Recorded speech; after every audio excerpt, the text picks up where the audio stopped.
I love activated charcoal. Back for another week of That's Healthy, right? Where we make sense of the news so you don't have to. And this week, You confused everyone.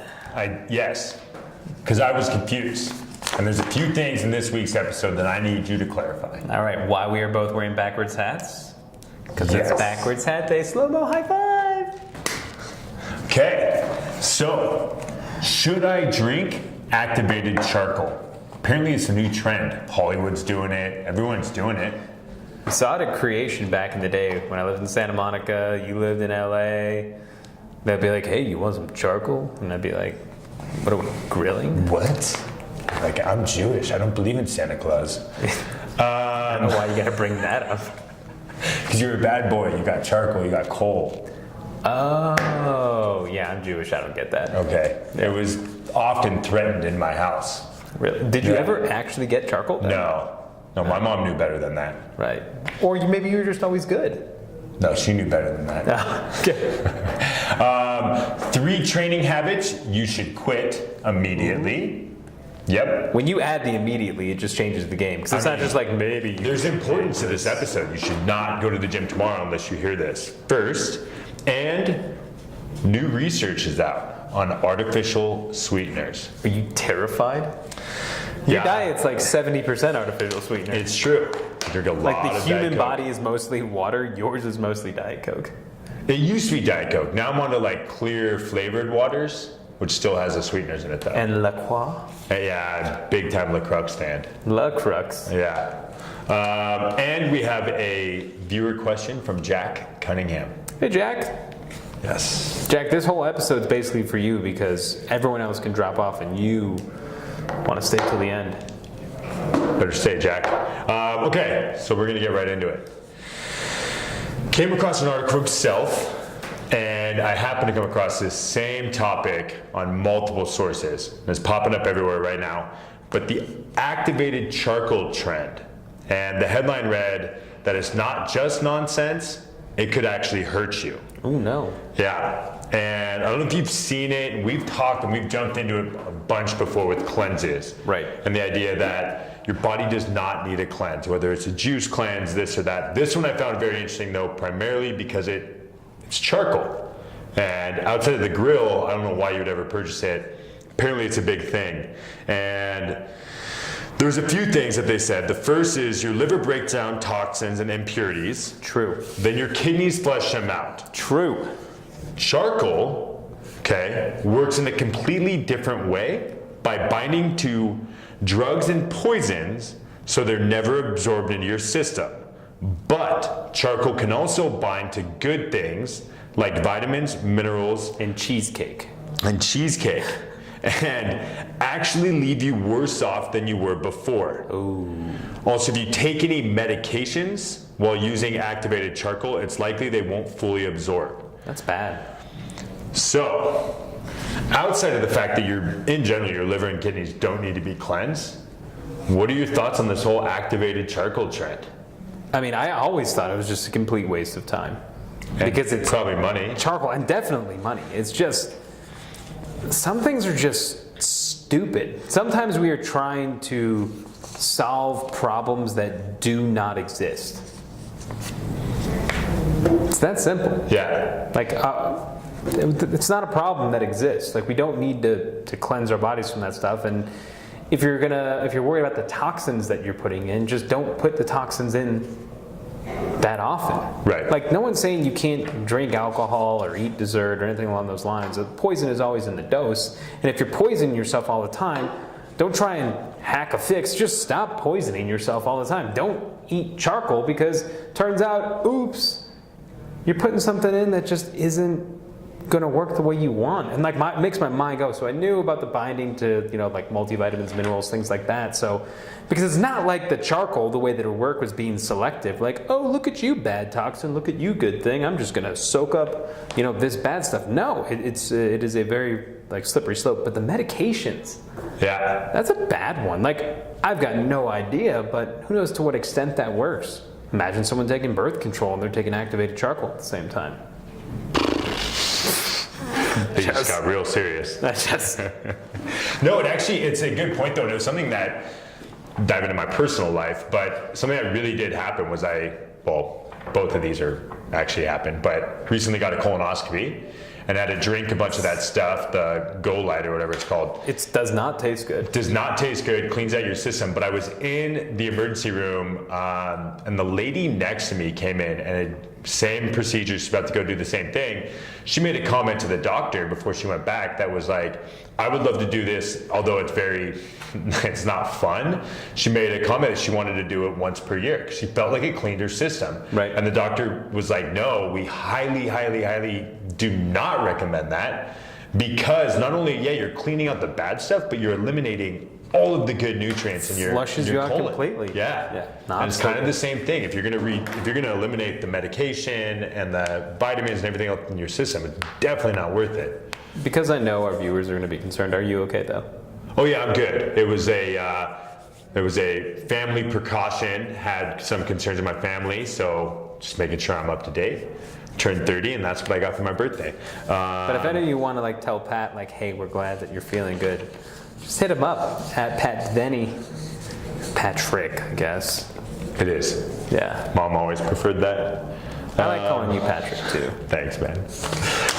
Okay, so don't go out and buy charcoal. And this is for the anytime soon. grill. If you are barbecuing, by all means. And you're going old school and you're getting that genuine flavor of the charcoal. Well played. Man, that would be so I don't good. even know how to start that thing. My dad does though, but Your dad is a grill master. he really is. Really is. I'm okay. not. I'm likely to light myself on fire. Yeah, especially with charcoal. I'm not playing with that. It takes too long. No. Okay. 3 strength training habits you should quit immediately. And this one came from MSN, and it's actually something that I was a big fan of. Primarily, they said, number 1, things you need to quit. Number 1, forcing classic cardio into your strength training sessions. Number 2, constantly mixing things up. And 3, adding instability to every movement. Now, we could talk for hours on all 3 of those, but the one I want to focus on and not spend an hour on is adding instability to every movement. Because Is instability different than Instagram? Both of those need to stop because I'm tired of waiting for a machine and someone's just sitting there on Instagram. It's very frustrating. Is that you? No, it's not me. I'm the guy in the corner that's really pissed off while I'm waiting. But you see it all the time where people are standing on Bosu balls or doing some crazy one-legged shoulder press and all this stuff. My question is it worth it? Because it's obviously a very risky move. Yeah. Potential for injury, this and that. And in my mind, unless you're training for something sport specific or I don't know, something that's more advanced, is there ever a need to do that? Yeah, if you are training for the standing on Bosu ball world championship, True. it's probably a good thing to stand on a Bosu ball and do some exercises. How else are you going to win? If not, just cut it out. I don't even get it. I don't even get the trend. It's like we want to come up with something that looks cool, is really It difficult. doesn't look cool. But it looks difficult. I'll give them that. Or you get the people standing on a Swiss ball and doing a squat. And Yeah. I'm just that's just asking to be hurt. I couldn't do it. I'll give them credit where credit is due. There's a degree of difficulty. But what is the point? There is no point. So the whole idea of you're adding instability, it's making your abs work harder. Well, not necessarily. Abs work harder compared to what? There are lots of ways that you can make your abs work harder, even by doing those exercises. You can use one arm, one leg, and do an exercise with a load, say on one side or the other, that will challenge your core while doing it. Or you can just use a heavier load. What people don't realize is that as you use heavier weights, you need more core stability oftentimes to manage that weight, to challenge it. And researchers even compared this. They have compared using heavier weights on a single arm, single leg movement with an offset load, so on one side or the other, compared to doing it with instability. And it works your core harder because the added load makes it more difficult for you to move within any given space. So the upside of going on these balance devices are not as good. There's a purpose for them for certain exercises. You could use a Bosu ball, for instance, to do a push-up, so you're not standing on it, you're using it to create instability with the pushing movement. That's more difficult. There are some direct ab exercises you can use it, but standing on it, doing for lower body work, doesn't make any sense, because what is really important for any exercise is creating stability. And if you are not stable when you're doing an exercise, what you're doing is you're inhibiting or limiting the ability to produce force, and you are increasing the likelihood of getting injury, which is the whole point of that exercise. Don't get hurt. Not to mention, most people can't even do most of these exercises correctly. That's what most people can't even squat or deadlift or lunge correctly, and it's like, okay, here's a really good idea. You can't even move in a way that is safe and effective. Let's have you stand on a wobble board or this blue ball where like your ankle is rolling every 5 seconds, and that's a good way to make you better at the exercise. No way. No way. It's just doing something creative for no reason whatsoever. The biggest thing there, I mean, obviously the safety is an issue too, but something that a lot of people, I think, jump to these Bosu balls and instability movements because they feel like, okay, well, crunches aren't working anymore. Right. And I would say 99.99% of all lifters still can find a lot of value in your standard lifts. Definitely. Because I think most don't do it correctly. Definitely. That I think most, if you're doing your crunches that are not working, it's because you're not maintaining tension, you're activating other muscles, this and that Reach. With the 0.1% that is just freaks, and they're just, they work at Cirque du Soleil and they can do that crazy stuff. Add more weight. Add more weight, or even like slow down the tempo and really focus on that exact movement. There's no need to add instability to it, because odds are you're not doing it effectively in the first place. Yeah, it's true. Thanks, man. Got a little heated right there. The people on the Bosu balls drive me nuts, because the reason they're on it in the first place is there's trainers putting them on it. It's true. Because they want to be like, ooh, look at this cool exercise. It's so functional. What in the world is functional about standing on a half circle inflated ball? In what universe do you live where you are walking around jumping from one inflated ball to another? How is that functional? Somebody's got to tell me. It's got to be like Mario. Even Mario's on flat surface. He can just jump like crazy. On those, tunnel. And then he becomes like Star Dude, and he's like just can freaking do anything he wants. He can do whatever he wants. Oh, it's like being on fire in NBA Jam. I love that. Oh man, just went old school unstoppable. NBA Jam there. Oh, it's so good. Okay. New research came out. We're going back to the artificial sweetener thing. Oh man, I'm sorry. Okay. I'm even Research came afraid out, for this you. study that basically said artificial sweeteners can and will lead to Alzheimer's, memory loss.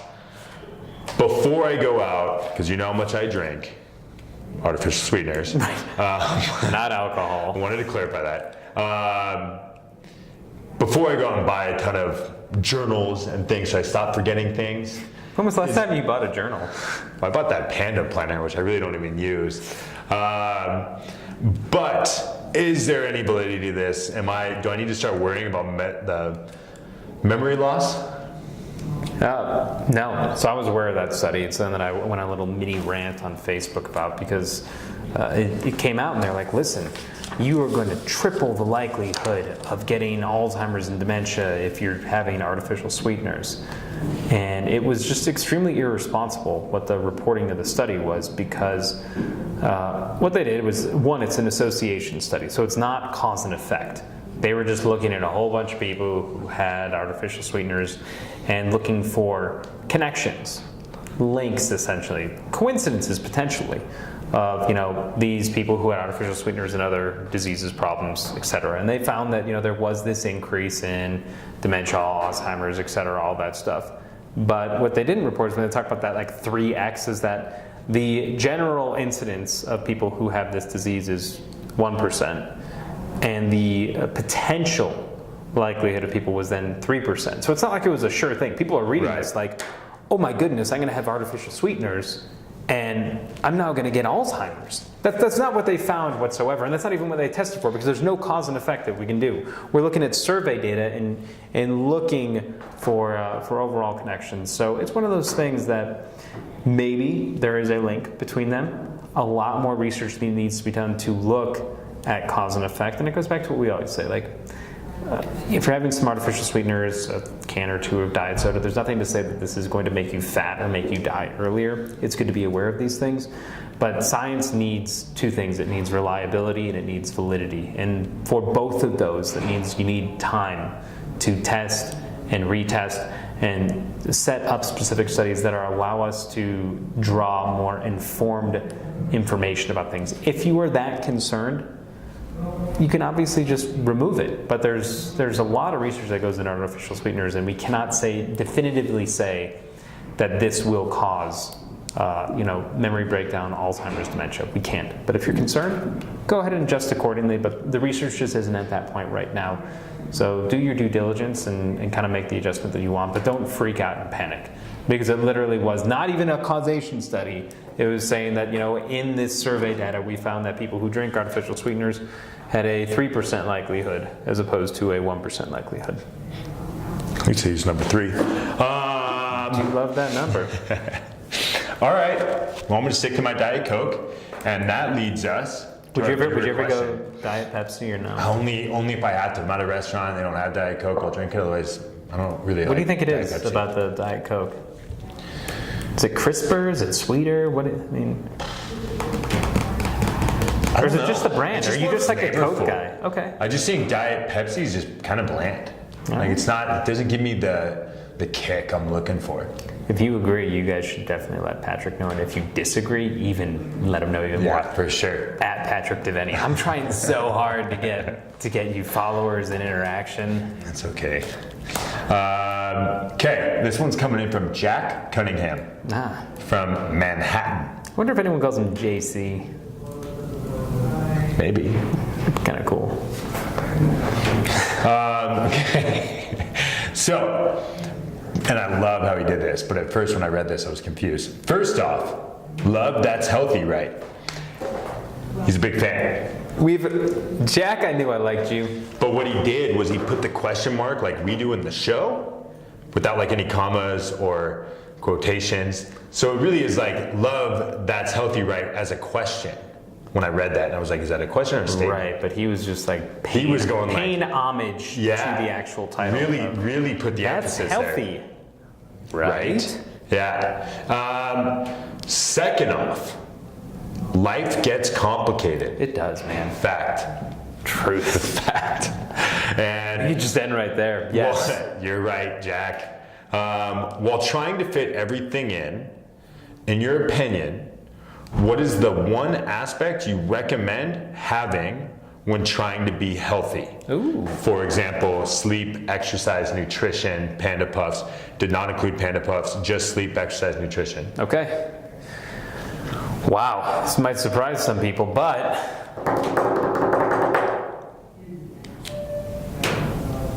bye everyone. Sleep.